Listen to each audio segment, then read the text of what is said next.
આપણે જાણીએ છીએ કે રાજકોટમાં સાતમ આઠમનો લોકમેળો યોજાય છે અને જેમાં ખૂબ મોટી સંખ્યામાં આસપાસના વિસ્તારના લોકો આ લોકમેળાનો લાભ લે છે.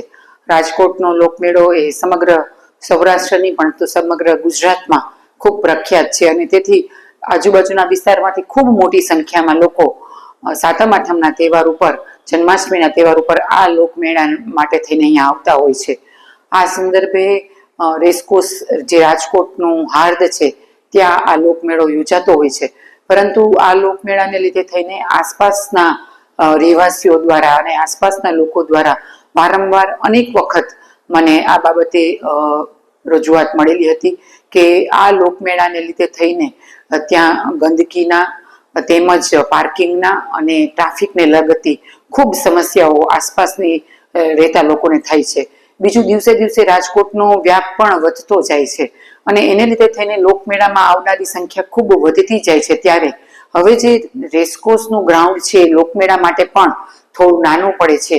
આ તમામ બાબતો ધ્યાને આવતા મેં કલેક્ટરશ્રીને ડિસેમ્બર 2024માં, ફેબ્રુઆરીમાં, માર્ચમાં તમામ દિવસે જિલ્લા સંકલનમાં કલેક્ટરશ્રીને રજૂઆત કરી હતી કે આ લોકમેળાનું સ્થળ જો બદલવામાં આવે તો રાજકોટવાસીઓ ખૂબ સારી રીતે અને નિરાતે અને ખૂબ વ્યવસ્થિત રીતે આ લોકમેળાનો આનંદ માણી શકે અને શહેરીજનોને પણ જ્યાં ટ્રાફિકની, પાર્કિંગની અને સ્વચ્છતાની જે કંઈ પણ સમસ્યા થાય છે એ સમસ્યા ન થાય.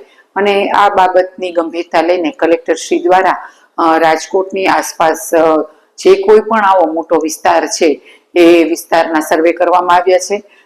અત્યારે એમનો સર્વે ચાલી રહ્યો છે અને ટૂંક સમયમાં જ આ સર્વે પૂર્ણ થયા બાદ ત્યાં સરકારશ્રીની મંજૂરી લઈને એ જગ્યાએ કામ પણ ચાલુ કરવામાં આવશે. આ લોકમેળાને લીધે જે આસપાસના રહેવાસીઓ છે કે જે સંપૂર્ણ રહેણાંક વિસ્તાર છે એમને એક તો ટ્રાફિકની સમસ્યાનો ખૂબ પ્રશ્ન રહે છે, પાર્કિંગની સમસ્યાનો પ્રશ્ન રહે છે. રહેવાસીઓ જે ઘરે હોય છે તે પોતે ઘરની બહાર પણ નીકળી નથી શકતા કારણ કે લોકમેળાનો એટલો બધો ટ્રાફિક આ 5 દિવસ દરમિયાન થતો હોય છે અને ત્યારબાદ નાના મોટા સ્વચ્છતાના પણ પ્રશ્નો રહેતા હોય છે. અને આ માટે થઈને અને જગ્યા પણ હવે દિવસે દિવસે જેમ રાજકોટ મોટું થતું જાય છે એમ રાજકોટની વસ્તી વધતી જાય છે એમ આ લોકમેળાની જગ્યા પણ હવે નાની પડતી હોવાને લીધે લોકમેળાને રાજકોટની બહાર સ્માર્ટ સિટી વિસ્તાર છે એવી કોઈ મોટી અને વિશાળ જગ્યાએ જો એને બદલવામાં આવે તો જેથી કરીને આ સમગ્ર સમસ્યાનું સમાધાન એક સાથે થઈ શકે.